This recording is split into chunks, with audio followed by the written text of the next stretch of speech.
اللهم صل على سيدنا محمد یا رب صل وسلم. بسم اللہ الرحمن الرحیم. آج ہم سورہ ویل لکل ہمزۃ لمزہ بھی ختم کر دیتے ہیں، چونکہ پھر اس کے بعد یہ والضحیٰ سے لے کے سورہ ناس تک ہماری تمام صورتیں کمپلیٹ ہو چکی ہوں گی انشاءاللہ، اور پھر ہم اما یتساءلون سے شروع کریں گے. میں لفظی ترجمہ کر دیتا ہوں. ویل لکل ہمزہ، تباہی ان لوگوں کے لیے جو پیٹھ پیچھے تانے دیتے ہیں، برائیاں کرتے ہیں. ویل لکل ہمزۃ لمزہ، اور تانے دیتے ہیں سامنے. الذی جمع مالا وعددا، یہ وہ لوگ ہیں جو مال جمع کرتے ہیں اور اسے گنتے رہتے ہیں. الذی جمع مالا وعددا یحسب ان مالہ اخلدا، یہ گمان کرتا ہے کہ اس کا مال اس کے ساتھ ہمیشہ رہے گا.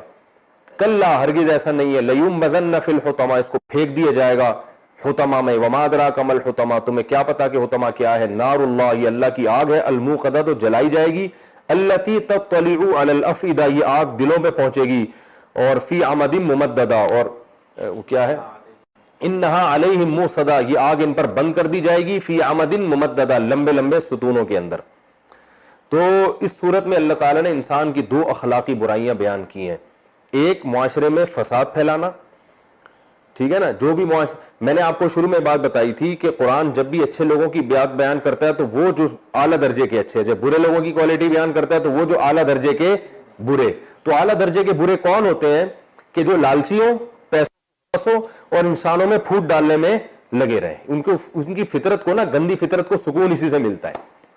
تو جب کسی کی موجودگی کے بغیر بھی ہوں گے تو برائی کریں گے اس کی. حالانکہ اچھے لوگ ہمیشہ برائی پہ کیا کرتے ہیں؟ پردہ ڈالتے ہیں. اور جب سامنے بیٹھیں گے تو بھی اس کی برائیوں کو ہائی لائٹ کریں گے، اس کو نیچا دکھانے کے لیے. دیکھیں، لمزہ سے مراد وہ برائی ہے کہ جو دوسرے کو نیچا دکھانے کے لیے. اگر کسی کی اصلاح کے لیے اس کے سامنے اس کی برائی بیان کی جائے تو یہ گناہ نہیں ہے. یا کسی کوئی ظلم کر رہا ہے تو اس کی اوقات بیان کرنے کے لیے اس کو برائی اس کے سامنے بیان کی جائے کہ تم بڑے فنٹر بنتے ہو، تمہاری اوقات تو یہ ہے، تاکہ اس کو احساس ہو اور وہ ظلم کرنا چھوڑے، تو بھی جائز ہے. لیکن ایک کسی کے سامنے برائی یہ کی جاتی ہے اس کو نیچا دکھانے کے لیے اور اپنی حیثیت بڑھانے کے لیے.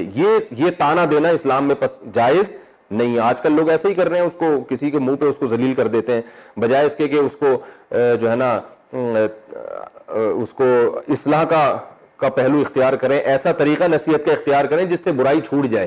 یہ نہیں ہوتا، بلکہ ایسا طریقہ اختیار کرتے ہیں جس سے اس کے دل میں اور نفرت کے جذبات بھڑکتے ہیں. تو اللہ نے فرمایا کہ وہ لوگ جو غیر موجودگی میں برائی بیان کرتے ہیں وہ بھی برے لوگ ہیں، ان کے لیے بھی تباہی ہے. اور وہ لوگ جو لوگوں کے سامنے ان کو نیچا دکھانے کے لیے، ذلیل کرنے کے لیے ان کی برائیاں بیان کرتے ہیں، ان کے لیے بھی تباہی ہے. اور ان میں دوسری گندی صفت کیا ہے کہ یہ پیسوں کے بڑے حریص ہوتے ہیں. کیونکہ انسان کے خیر خواہ نہیں ہے نا. جو خیر خواہ ہوتا ہے وہ تو دوسروں کی عزت کی بھی حفاظت کرتا ہے اور ان کے پیٹ بھرنے کی بھی فکر میں لگا رہتا ہے. وہ اپنے پیسے سے لوگوں کو کھلاتا ہے. لیکن یہ الٹا کرتے ہیں. کیا کرتے ہیں؟ جمع امال، مال جمع کر کے رکھتے ہیں اور محبت اتنی ہے کہ ہر وقت گنتے رہتے ہیں. ایک گننا ہوتا ہے تاکہ آپ کو پتا ہو ارننگ کتنی ہے اور سیونگ کتنی ہے اور اس میں آپ نے یعنی خرچ کتنا کرنا ہے. وہ گننا تو جائز ہے، بلکہ لازم ہے تاکہ اسراف نہ ہو جائے. اور ایک گننا ہوتا ہے ہر وقت، جیسے بچوں کو عیدی ملتی ہے نا، ان کو پتا ہے 5 روپے 20 روپے 50 روپے، پھر بھی بیٹھ گئے ہر وقت. تو بچہ تو نہ سمجھ ہے، لیکن جب بڑا ہو جائے تو پھر بڑوں پر یہ چیزیں سوٹ نہیں کرتی. اور بھائی ٹھیک ہے، ایسے بھی لوگوں کو ہم نے صدقہ کرتے دیکھا، جیب میں ہاتھ ڈالا، اٹھا کے جتنے بھی پیسے آئے غریب کو پکڑا دیے.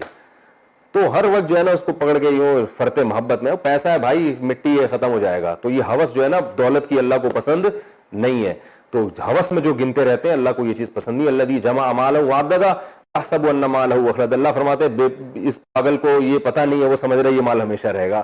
بھائی کھربوں روپے کا بھی تو مالک ہے، موت آئی اور یہ سب ختم. تو دل لگانے کی چیز نہیں ہے. اللہ فرماتے ہیں کلا، ہرگز ایسا نہیں ہے جیسا یہ سمجھ رہے. لیمبذن فی الحطمہ، ان قریب اسے آگ میں پھینکا جائے گا. تمہیں کیا معلوم کہ وہ حطمہ کیا ہے؟ یہ آگ ہے جو دلوں تک جائے گی. دل کو اس لیے بیان کیا کہ سب سے زیادہ تکلیف انسان کو یہاں پر ہوتی ہے، دلوں تک آگ پہنچے گی. اور نار اللہ الموقدہ، آگ ہے جو جلائی گئی ہے. اور التی تطلع علی الافئدہ، دلوں تک پہنچے گی. اور انہا علیہم موصدہ، ان پر بند کر دیا جائے گا اس آگ کو تاکہ نکلنے نہ پائیں، اور بڑے بڑے ستونوں میں چاروں طرف سے پیک کر دیا جائے گا. اللہ تعالیٰ اس جہنم کی آگ سے ہم کو محفوظ رکھے.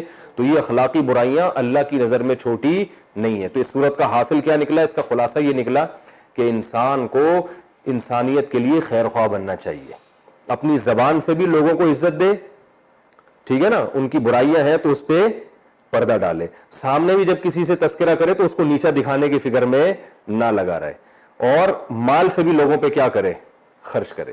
تو یہ اچھی صفات ہوں گی تو جنت ملے گی, یہ اچھی صفات آپ کے اندر نہیں ہے تو پھر اللہ نے اس کا انجام بہت بھیانک رکھا. اب ہم خود اپنے بارے میں دیکھ لیں کہ ہم کتنے, نہ تو ہم پورے جنت والے ہیں نہ ہم پورے جہنم والے ہیں, تو دیکھ لیں ہمارے زیادہ تر ہم کس طرف جا رہے ہیں. تو ہونا یہی چاہیے کہ دولت کی محبت انسان اپنے دل سے نکالے, نہ لوگوں کی غیر موجودگی میں ان کی برائی کرے, نہ ان کے سامنے ان کو تانے دے. اللہ تعالیٰ سمجھنے کی, عمل کی توفیق عطا فرمائے. وما علینا الا البلاغ.